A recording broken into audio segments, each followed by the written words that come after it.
Brother aka the Golden Son returns home from UK, and within 1 month of his return, he's having a full-blown affair with my wife, all the while having a wife and kids of his own back home. But everyone's happy about this disgusting situation because no one can stop true love, so I cut all of them off and leave the country. But as fate has it, the woman I end up meeting and dating abroad turns out to be my brother's ex-wife. Now the entire family is brooding and claiming that it's pathetic. 5 years ago I, 28 male, got married to my college sweetheart Evelyn, 28 female, after dating for 4 years. We ended up getting divorced 4 years ago because she had an affair with my brother just 8 months into our marriage. Jackson, my brother, went to college in the UK and started working there after he graduated, so he hadn't really met Evelyn more than just a handful of times at family events. He wasn't even there at my wedding, but a couple of months after my wedding, he decided to move back home since he wanted to start his own business here. My parents hosted a couple of parties and invited us over for dinner almost every week during the month following his return, just to celebrate the fact that he had come back. That kind of behavior was not surprising at all. My parents doted on Jackson, and to them, it was probably the best thing in the world that could have happened. I never understood this special treatment that he got, but I'm not typically the jealous kind. And also, I didn't think it was worth it to get mad at my parents for celebrating his return, so I just quietly attended those shindigs whenever I was invited and didn't let it bother me too much. I knew that I had to go because otherwise my parents would make a huge deal out of it, since they wanted me to act like family instead of isolating myself. Something they've always wanted me to do, even though it's been very clear that they obviously preferred my brother. Anyway, it's how I've been trained, so I never questioned it back then because I didn't want any drama. I probably shouldn't have done it because since I attended, Evelyn got to see a lot more of Jackson, and I'm guessing that's how they ended up together, because at one of those parties, Evelyn excused herself to go to the loo. Jackson had also left so he could go and get some rest in his room since he had apparently not been feeling well. When, even after 10 minutes, Evelyn did not return, I decided to go check on her, and for some reason, I decided to go check in the upstairs bedrooms, which was unfortunate because they hadn't bothered to lock the door properly. I was easily able to open the door to my parents' bedroom, and there they were together in bed. Thankfully, I didn't have to witness anything unforgettable, just them making out, but that was enough. I just shut the door after they saw me, and then I walked out. After that, I went in my car but didn't drive back home. I decided to go to a friend's place, and then there was the whole situation with the divorce and stuff. Of course, while getting divorced, I did not keep this a secret. I told my parents exactly what I had found out, and I actually hoped that maybe this time they would cut Jackson off. But instead, they just told me that they were really upset about whatever had gone wrong, just like everyone else.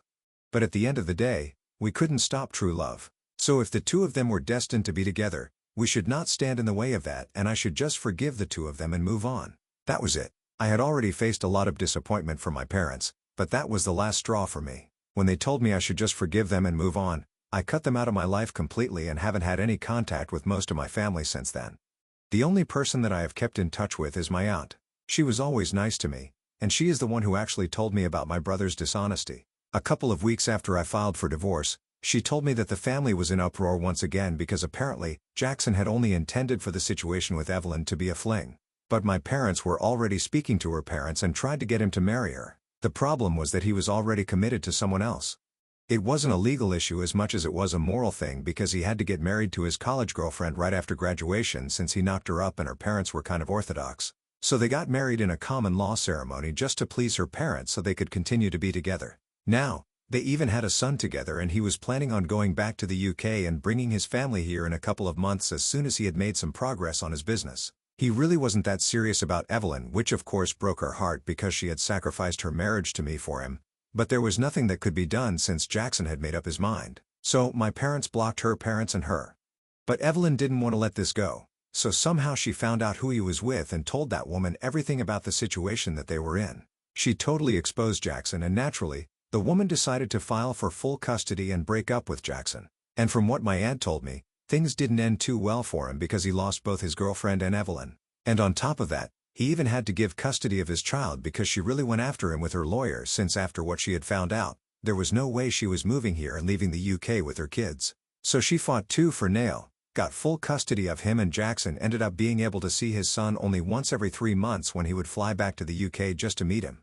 My aunt was the one who kept me in the loop because even though she didn't like my parents much, she wanted this kind of gossip from them. And I'm actually kind of grateful because this kind of information really vindicated me and kept me going, since at least I had the satisfaction of knowing that they didn't get off scot-free and there were consequences to whatever they had done. Anyway, that was the last I heard of Jackson. and I didn't hear anything about Evelyn after we got divorced, and my aunt told me that she had been exposed to his partner. It took me a while, but I eventually started moving on. I started focusing more on my career, and last year I received a promotion, but my position would require me to move to Australia. I didn't particularly keep in touch with my family, and I knew that my aunt would support me wherever I was, and so would my friends, so I decided to take the leap and make a fresh start in Australia. I moved here about 6 months ago, and about 3 months back, I started seeing this woman who frequently visits a coffee shop near my workplace. Yeah, I think you guys know where this is going, but anyway, I asked her out one day and we started seeing more of each other. On the first date itself, she told me that she had a son and was divorced, but there are lots of single mothers in the world, so it really didn't occur to me that this might be the same woman. It was not until we had gone out on maybe 6 to 7 dates that we figured out what was going on, because that's when I chose to tell her about my past with Evelyn, since before that, I had only told her that I had been divorced too, but she didn't know the whole story. But then after I told her, she was extremely shocked, more than I expected her to be. And then she told me about herself and her ex-husband, and that's when we finally connected the dots.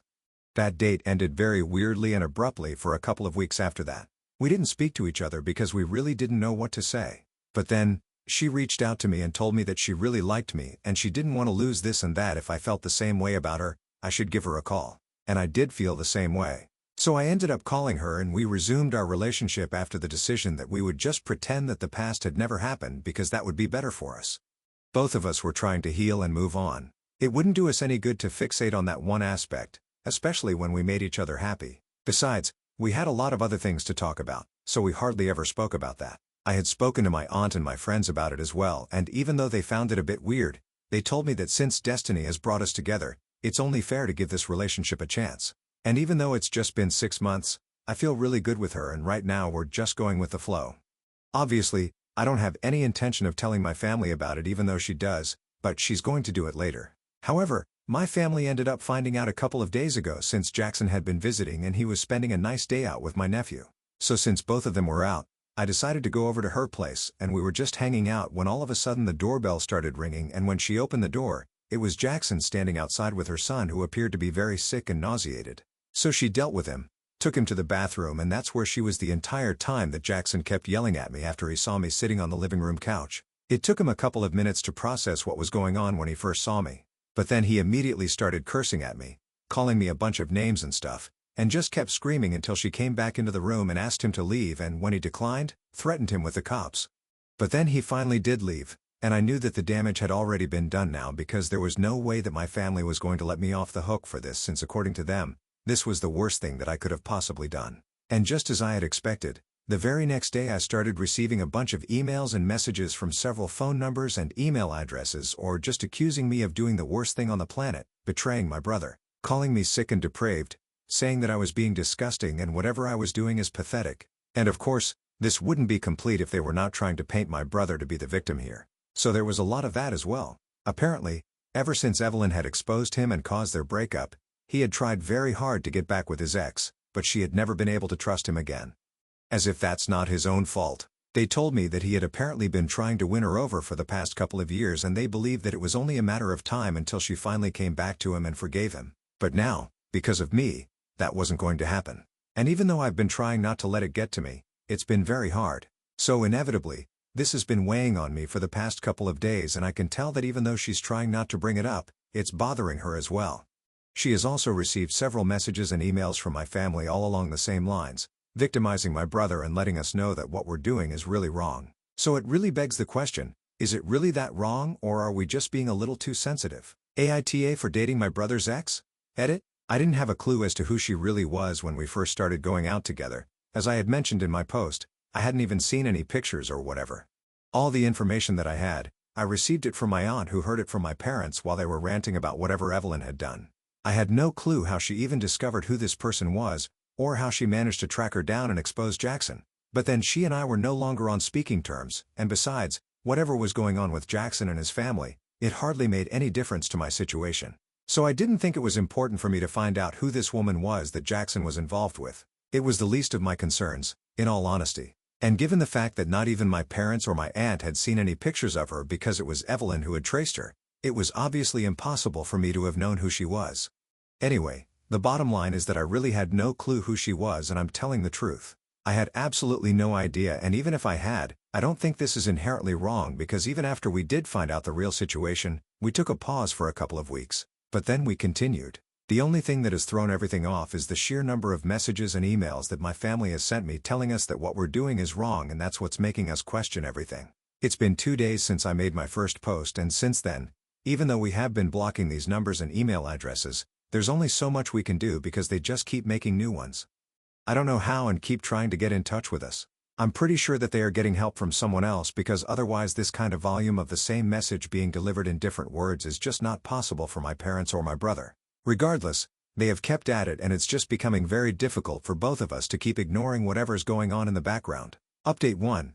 So it's been a week since my brother found out and told my family, and since then, they have been spamming us with texts and emails nonstop.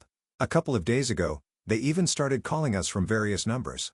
I have no idea how they're doing it, but it's been getting on our nerves, so we decided that we were going to have to speak to them since there was clearly no other way out of this. We could keep trying to block them, but that was not going to stop them. So the only way to deal with this was to just talk to them and get it over with, and that's why this morning I decided to reach out to my parents on the number that I did have, and when they picked up, I put them on speaker and told them that both of us were in the room, so what they had to say to us, they could say it to our faces now, and we could get it over with once and for all. I had only expected my parents to speak to us on the other end, but I'm guessing that Jackson had been with them too, because as soon as we called and said that both his ex and I were in the room, he was the one who spoke up and said that he knew I had always been jealous of him and that I wanted to live his life. But this was going a little too far, and it was extremely sick and disgusting. He also said that he didn't want me anywhere near his son because he knew that I didn't like him and he didn't trust me since I would probably try to brainwash his son against him. I've obviously not done anything of the sort, and neither am I interested in doing that. I like my nephew, and even though I don't like Jackson, I don't think it's my place to say anything about their relationship. And I told Jackson that I have no intention of brainwashing his son against him, so he can cut that out because it's obviously just him trying to make me look like the bad guy, even though it's more likely for him to do something like that because that's his character.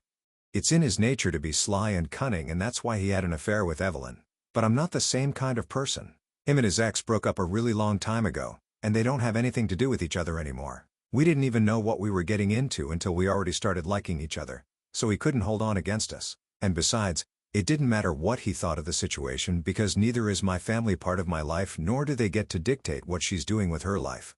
The only reason we dignified this discussion by responding to them was because we needed them to stop spamming us like they had been for the past week. And then I told Jackson that I had no interest in living his life because as far as I was concerned, my life was far better than he would ever be. At least I didn't have anything terrible on my conscience, but I couldn't say the same about him. I hadn't ruined any lives on purpose just to have fun for a couple of days like he had. So by no means would I wish to be anything like him. And the fact that he actually believed this enough to say it out loud to me, it just went on to show exactly how delusional he was about himself.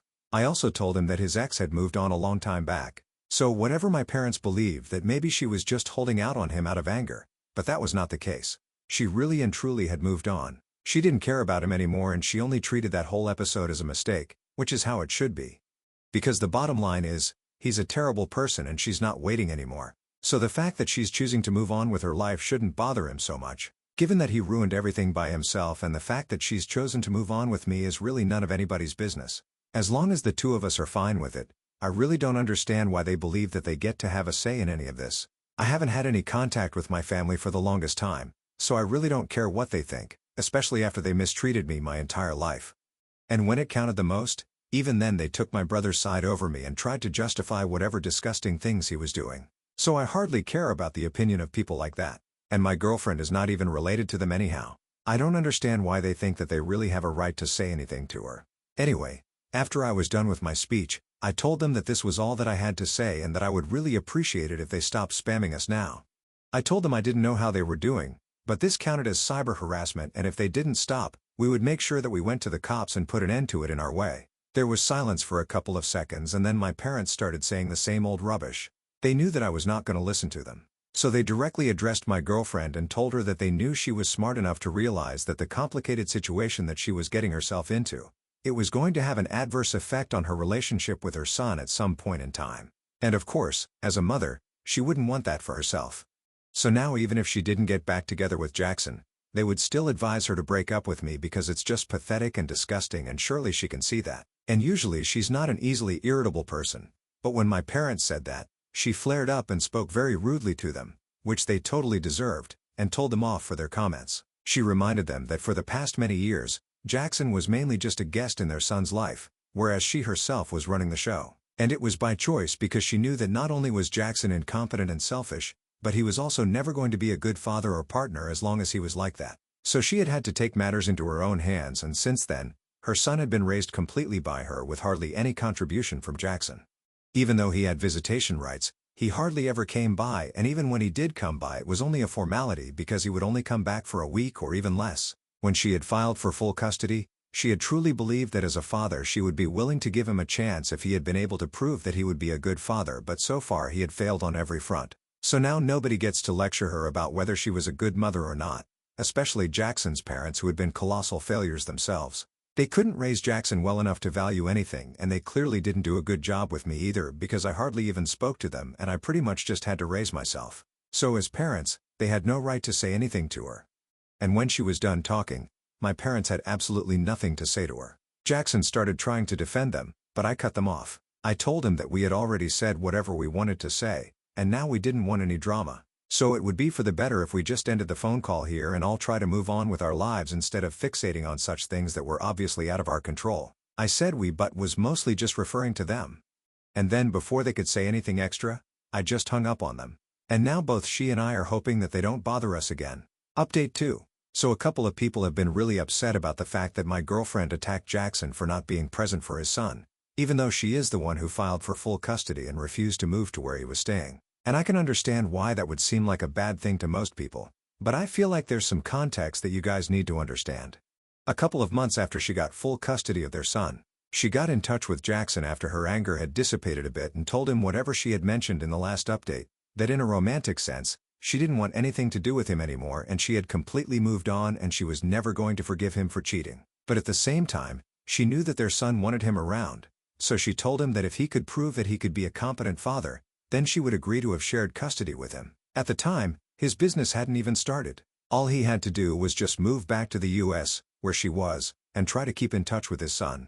But he refused, even though his business was still in the works and he could start something of his own just as easily in the UK as he could have back home. He decided not to stay near his son, so it's not like she didn't give him a fair chance. She had, but he hadn't taken it, and I think it's completely justified for her to say that he hasn't treated his son like a priority in his life because he really wasn't. It's not like our parents were very old. They got married and had us young, so they're still not that old, and they can get by just fine by themselves. They don't need Jackson to be hovering around them all the time, but Jackson pretends that that's what is required so he can have an excuse to run away from his responsibility to his son. Anyway, that's completely his thing. I don't want to comment on that, but I just wanted to make it clear that she had given him a chance and he blew it. It's been a couple of days since we last spoke on that phone call, and since then, neither my parents nor Jackson have had any contact with us, and we're very happy about it. It's a huge relief now since we don't have to deal with their constant pestering. It's been a while since we started dating, so in a couple of months, we're even thinking about moving in together, and I'm really happy about the way things have worked out. Update 3. Hi. So it's been a couple of months since my last update, and 3 weeks ago, we moved in together. We had been discussing it for quite some time, and last month, we just decided to go for it. It's been nice so far, but we had been worried about what would happen when Jackson showed up, which he inevitably would because as much as he loved his life back at home, he always made sure to come to see his son at least once in 3 to 5 months. And sure enough, he texted her a couple of days ago and said that he would be flying in soon to hang out with his son. She agreed, and when he came to pick his son up for their day together, I was sitting on the couch and I really thought that he was going to yell at me or something, but he didn't say anything. He pretended like he couldn't see me at all, even though I had noticed that he had glanced at me, made a face, and then pretended to see right through me. Anyway, it hardly made a difference to me. I was just glad that he was not trying to break us up anymore. Not that it would have worked, but it was just very annoying. But then he left with his son, and in the evening, he dropped him back home, and yet again he pretended he couldn't even see me, and I'm completely fine with that. I think this is a better arrangement than addressing our problems, since that's only going to create a lot of drama. I'm happy where I am in my life, and so is she. And as far as I'm concerned, so is my nephew. And as for Jackson and my parents, I don't particularly care if they're happy or not, but as long as they're not bothering me anymore, I'm cool with anything.